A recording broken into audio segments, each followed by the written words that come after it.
Om Swastiastu. Wassalamualaikum warahmatullahi wabarakatuh. Shalom, namo buddhaya, salam sejahtera untuk kita semua dan salam harmoni. Perkenalkan, nama saya Putu Kencana Dewati dari Universitas Pendidikan Ganesha, Fakultas Ilmu Pendidikan, jurusan Ilmu Pendidikan, Psikologi dan Bimbingan, dari Prodi Bimbingan dan Konseling, dengan NIM 25110110066. Saya dari kelas BKC semester 1. Pada mata kuliah Mikrokonseling Dasar dan dosen pengampu atas nama Bapak Wayan Eka Paramarta, SPD MPD. Pada kesempatan kali ini, saya akan melakukan simulasi sesi konseling verbatim yang akan saya lakukan secara lisan atau dalam bentuk video. Selamat menyaksikan. Halo Asri, senang bertemu kamu hari ini. Saya Kencana. Konselor di sekolah ini kita bisa bicara tentang apa yang kamu rasakan dan semuanya akan rahasia ya. Kamu boleh cerita apa saja.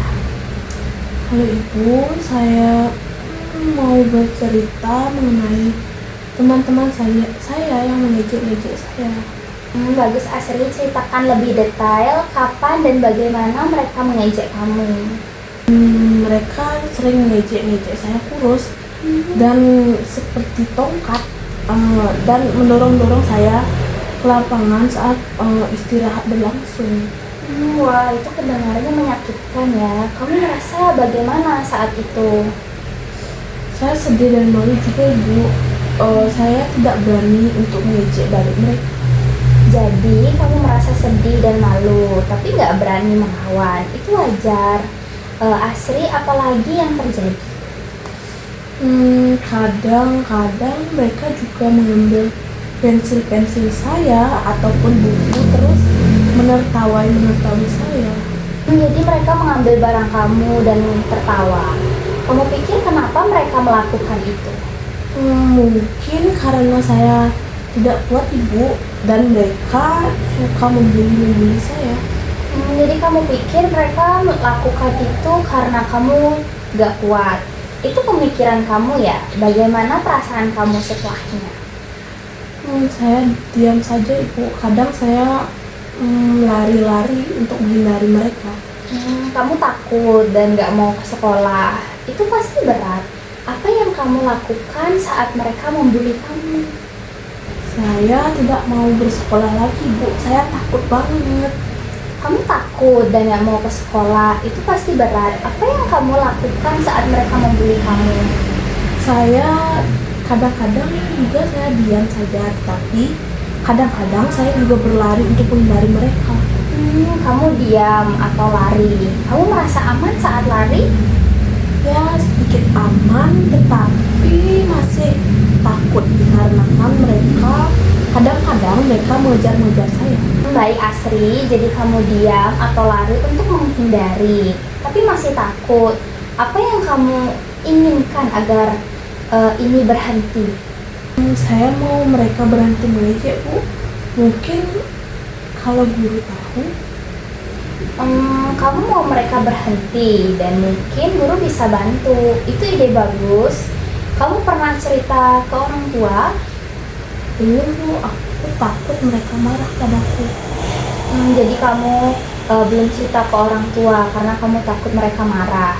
Kamu pikir apa yang akan terjadi kalau misalkan kamu cerita? Mungkin mereka akan membantu saya, tapi ada sedikit rasa malu dalam diri saya.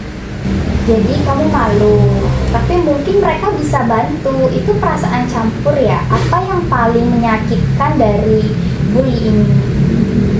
Mereka bilang saya tidak berguna Ibu, jadi saya merasa nggak ada teman lagi. Kamu merasa nggak berguna dan nggak ada teman. Itu pasti membuat kamu sedih banget. Ya Ibu, saya juga sering nangis-nangis di rumah. Kamu sering menangis di rumah. Kamu pikir kenapa mereka pilih kamu? Mungkin alasannya karena saya pendiam Ibu, tapi alasan lainnya mungkin karena saya tidak suka keributan. Kamu pikir karena kamu pendiam. Apa artinya itu buat kamu? saya merasa salah sendiri, Bu. Mungkin kalau saya merasa lemah, ini tidak akan terjadi pada saya. Kamu merasa salah sendiri, itu pemikiran yang berat, Asri. Kamu tahu, bully itu bukan salah kamu. Kenapa, Ibu? Tapi saya pikir itu salah saya sendiri. Ya, itu benar, kamu nggak salah. Apa yang kamu lakukan untuk merasa lebih kuat? Mungkin saya harus mencari teman baru ataupun mungkin belajar bela diri. Itu ide bagus. Cari teman baru atau belajar bela diri, kamu merasa itu bisa membantu? Iya, Ibu, mungkin saya akan mencobanya. Bagus, Asri, kamu mau mencoba. Sekarang mari kita rangkum apa yang kita bicarakan. Kamu dibully karena postur tubuhmu, mereka mengejek dan ambil barangmu. Kamu merasa sedih, malu, dan juga takut. Kamu pikir itu salahmu, tapi sebenarnya bukan. Kita sepakat kamu akan cerita ke guru atau orang tua dan coba cari teman baru. Bagaimana? Ya, Ibu, saya Baik, Asri, kamu sudah berani cerita hari ini. Itu langkah besar. Kita bisa bertemu lagi minggu depan untuk lihat kemajuan apa yang kamu mau tanyakan. nggak ada, Ibu. Terima kasih. Terima kasih juga, Asri. Sampai jumpa. Sampai jumpa, Ibu.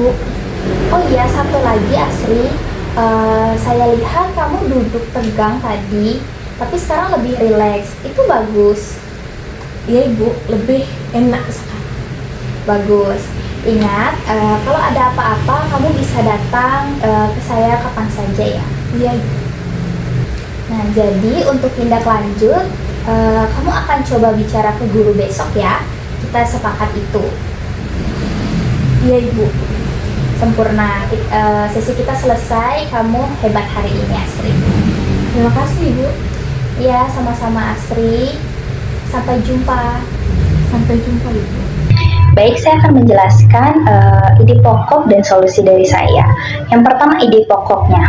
Nah, konseling ini itu bertujuan untuk membantu anak yang mengalami bullying, memahami pengalamannya, mengungkapkan emosi, dan membangun strategi coping.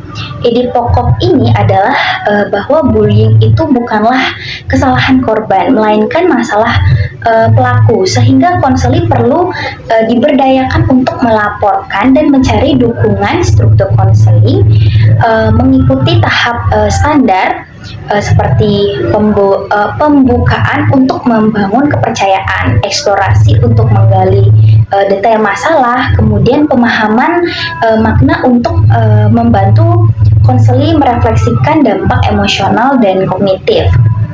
Kemudian serta ringkasan untuk menegaskan kesempatan tidak lanjut. Nah, teknik konseling digunakan secara bervariasi untuk menjaga alur percakapan yang empati dan efektif, seperti menggunakan pertanyaan terbuka untuk eksplorasi mendalam dan refleksi untuk memvalidasi perasaan. Nah, kemudian ada solusinya. Solusi dalam konseling ini itu meliputi pemberdayaan konseling untuk melaporkan bullying ke guru atau orang tua, mencari teman baru, dan belajar keterampilan seperti bela diri untuk meningkatkan kepercayaan diri.